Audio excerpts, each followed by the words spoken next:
حضرت عمار ابن یاسر رضی اللہ تعالیٰ عنہ ایک بندے کے غلام رہتے ہیں. وہ بندہ کافر رہتا ہے. عمار ابن یاسر ایک بار سودا سلف لینے کے لیے مکہ شہر مکہ آتے ہیں. جب مکہ تشریف لائے تو ایک دکان پہ گئے. دکان پہ کھڑے ہوئے تو دیکھا کہ دکان کے سامنے ایک محجبین، ایک خوبصورت، ایک حسین چہرے والا، جن کے چہرے سے نور ٹپکتا تھا، جو جب باتیں کرتا تھا تو گویا کہ زبان سے پھول جھڑتے تھے. حضرت عمار ابن یاسر نے اس آدمی سے، دکان والے سے پوچھا، اے دکاندار، یہ بتاؤ کہ یہ حسین چہرے والا خوبصورت حسین، یہ وجیہ، یہ کون ہے؟ دکان والے نے کہا، ھذا محمد ابن عبداللہ یقال له صادق و امین. یہ محمد ابن عبداللہ ہے جنہیں مکے والے صادق و امین کہتے ہیں. اب جب حضرت عمار ابن یاسر نے سرکار دو عالم کا چہرہ دیکھا، آپ کی آنکھیں دیکھی، آپ کی باتیں سنی، تو عمار ابن یاسر فدا ہو گئے. عمار ابن یاسر رضی اللہ تعالیٰ عنہ کے دل میں سرکار دو عالم کی محبت بیٹھ گئی، رچ گئی، بس گئی. اب یہ محبت لے کر مکہ شہر سے کھیڑے کی طرف گئے، دیہات کی طرف گئے، وہاں رہنے لگے. اب جب بھی عمار ابن یاسر رضی اللہ تعالیٰ عنہ شہر مکہ آتے تو ضرور سرکار دو عالم کی زیارت کرتے اور آپ کا چہرہ دیکھ کر جایا کرتے تھے. ابھی سرکار دو عالم صلی اللہ علیہ وسلم نے اعلان نبوت نہیں فرمایا تھا، یہ اعلان نبوت سے پہلے کی بات تھی. اب جب ایک بار حضرت عمار پھر اسی دکاندار کے پاس شہر مکہ گئے، اسی دکاندار کے پاس گئے اور جا کر پوچھا، سرکار دو عالم صلی اللہ علیہ وسلم کی طرف اشارہ کر کے بتایا کہ ان کا کیا حال ہے. اب وہی دکان والا کہتا ہے، کیا رے، وہ تو جھوٹا ہے، وہ تو معاذ اللہ کذاب ہے، وہ تو ہمارے بتوں کو برا بھلا کہتا ہے، وہ ہمارے پرانے دین کو، باپ دادا کے دین کو برا کہتا ہے، وہ تو جھوٹا ہے. اللہ اکبر. اب عمار ابن یاسر کے دل میں چونکہ سرکار دو عالم کی محبت رچ بس چکی تھی اور پورے جسم پہ آپ کی محبت کا قبضہ ہو چکا تھا. اب وہ کیا بولتے؟ ہوتا ہے صحیح ہے، جب آدمی مشہور ہوتا ہے، جب آدمی کا چرچا ہوتا ہے تو اس کے دشمن زیادہ ہو جاتے ہیں، اسے حسد کرنے والے زیادہ ہو جاتے ہیں، اسے کینہ کرنے والے زیادہ ہو جاتے ہیں. اب چونکہ یہ حالت دیکھ کر حضرت عمار ابن یاسر کے پورے جسم میں تو سرکار دو عالم رچ بس گئے تھے. عمار ابن یاسر وہاں سے چلے اور جب پہنچے شہر سے دیہات کی طرف تو وہاں بھی سرکار دو عالم کی نبوت کا چرچا ہو چکا تھا، وہاں بھی ذکر پہنچ چکا تھا کہ مکے میں ایک نوجوان ہے جو نبوت کا اعلان کرتا ہے اور وہ اپنے آپ کو آخری نبی کہتا ہے. اب جو اس کا غلام تھا، اب جو حضرت عمار کا آقا تھا نا، وہ بڑی برائیاں کرتا تھا، وہ بڑی برائیاں کرتا. سرکار دو عالم کی عمار ابن یاسر نے کہا، اے میرے آقا، میرے رسول کی برائی نہ کیا کرو. اب اس کا آقا کہتا ہے کہ ارے تو میرا غلام ہے، پھر تو اپنا آقا کسی اور کو بنا رہا ہے. عمار ابن یاسر کہتے ہیں، میں تیرا غلام نہیں بلکہ میرا پورا وجود یہ محمد عربی کا غلام ہو گیا. اب جب اتنی بات سنی اسے بڑا غصہ آیا، وہ گجب میں آ گیا، جلال میں آ گیا. اصل میں محبت جو ہوتی ہے نا، یہ بڑی دلیر ہوتی ہے. محبت جو ہوتی ہے کسی سے تو محبوب کے علاوہ کوئی دکھتا نہیں ہے، بڑی دلیر ہوتی ہے اور بڑی غیرت مند بھی ہوتی ہے. دلیر اتنی ہوتی ہے کہ جب محبت ہوتی ہے نا تو بندہ یہ نہیں دیکھتا سامنے کون موجود ہے. بندہ جب محبت ہوتی ہے نا کسی کی تو دلیر پن آتا ہے. اگر آپ کو دلیر پن دیکھنا ہے تو دیکھو، ایک چھوٹا سا کانسٹیبل بھی وقت کے بڑے سے بڑے جو گورنر ہوتا ہے اس کو بھی گولیوں سے بھون دیتا ہے، اس لیے کہ وہ نبی کی گستاخی کی تھی. تو محبت بڑی دلیر ہوتی ہے.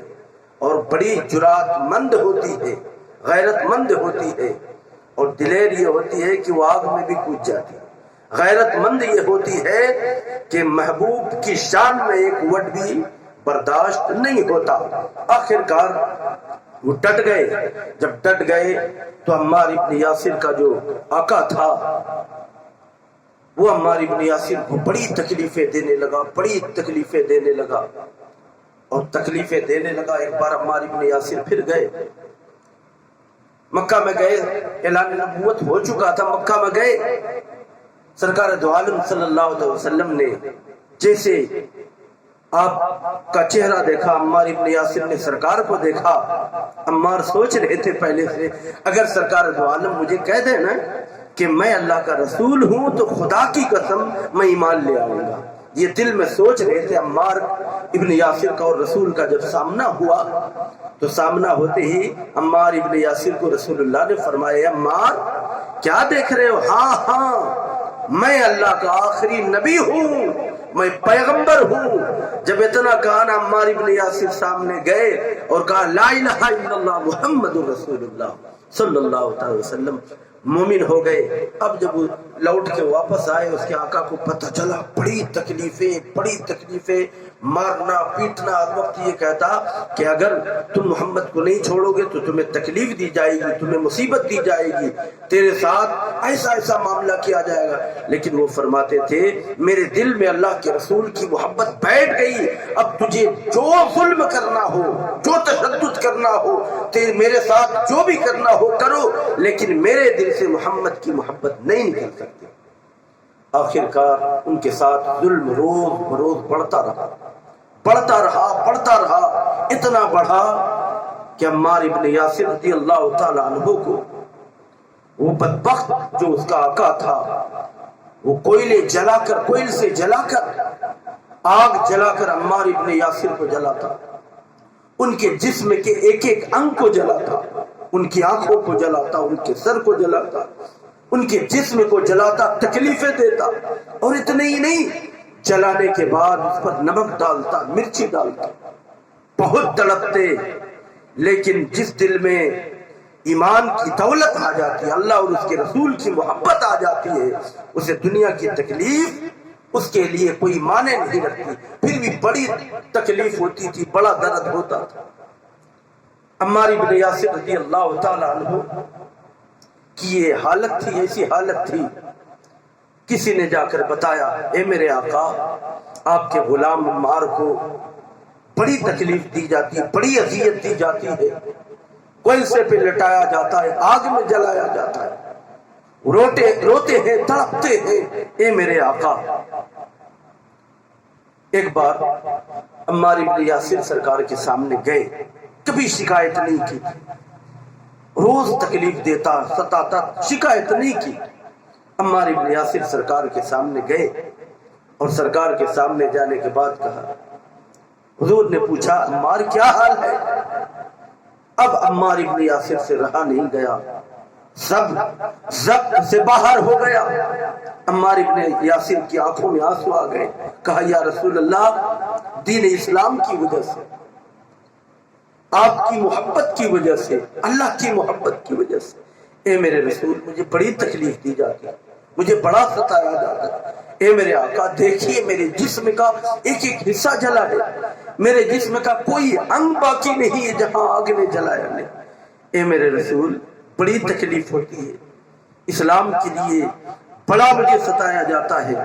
میرے سرکار کی آنکھ سے آنسو آ گئے، آپ رونے لگے اور کہا اصبر آل یاسر، اے یاسر کے بیٹے صبر کرو، اللہ تبارک و تعالیٰ نے تیرا ٹھکانہ جنت بنا دیا۔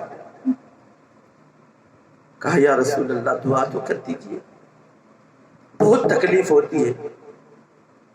آقا نے دعا کی، اے آگ میرے یاسر کے لیے ٹھنڈی ہو جا، اے آگ میرے یاسر کے لیے ٹھنڈی ہو جا۔ آگ کو خطاب کر دیا رسول اللہ نے۔ حضرت عمار ابن یاسر کا پورا جسم سفید تھا، لوگ سمجھتے تھے کہ وہ برس کی وجہ سے سفید ہوا، لیکن نہیں، یہ برس کی وجہ سے نہیں، یہ اسلام قبول کرنے کی وجہ سے، عشق محمد کی وجہ سے جو ان کو تکلیف دی جاتی تھی، جلایا جاتا تھا، اسی جلانے کی وجہ سے ان کا جسم سفید ہو گیا۔ جب رسول اللہ نے دعا کر دیا نا، اب پھر دوسرے دن اس کا آقا جو تھا وہ آگ جلایا اور عمار ابن یاسر کو اس میں ڈال دیا۔ حضرت عمار ابن یاسر آگ میں جا کر آرام سے بیٹھے ہوئے۔ آقا کہتا ہے ارے آگ تجھے نہیں جلا رہی ہے، تو آرام سے بیٹھا ہوا ہے۔ حضرت عمار فرماتے ہیں اے بدبخت، تیری آگ اب مجھے نہیں جلا سکتی، اس لیے کہ اس آگ کو میرے رسول نے خطاب کر دیا ہے کہ آگ میرے عمار کے لیے ٹھنڈی ہو جا۔ تو رسول نے جو دعا اللہ کی بارگاہ میں کر دی، اللہ نے اس کو قبول کر لیا۔ اب آگ نہیں جلاتی تھی۔ جب بھی عمار ابن یاسر کہیں جاتے نا، آگ کی بھٹی کے پاس سے آگ جلتی رہتی، وہاں سے جاتے تھے، آگ اٹھا لیتے تھے ہاتھ میں، اور اٹھا کر ہاتھ میں اس وقت تک رکھتے جب تک ٹھنڈی ہو جائے۔ لوگ تعجب کرتے تھے، لوگ کہتے تھے عمار تجھے آگ نہیں جلاتی؟ وہ فرماتے کیسے جلائے؟ جب آگ کو میرے نبی نے خطاب کر دیا ہے کہ میرے عمار کے لیے ٹھنڈی ہو جا، تو آگ کی مجال نہیں کہ وہ مجھے جلا سکے۔ یہ رسول کی زبان تھی، یہ رسول کی دعا تھی۔ ایک وقت میں اللہ تبارک و تعالیٰ نے اپنے ایک نبی کے لیے فرمایا تھا، ابراہیم علیہ السلام کے لیے، یا نار کونی بردم و سلاما علی ابراہیم، یہ آگ ٹھنڈی ہو جا ابراہیم پر۔ اللہ کا خطاب تھا آگ سے، تو ایک بار کے لیے آگ ٹھنڈی ہو گئی۔ میرے رسول کا معجزہ دیکھو، میرے رسول نے کہا عمار کے لیے ٹھنڈی ہو جا، تو ایک بار نہیں ہر بار کے لیے آگ ٹھنڈی ہو گئی۔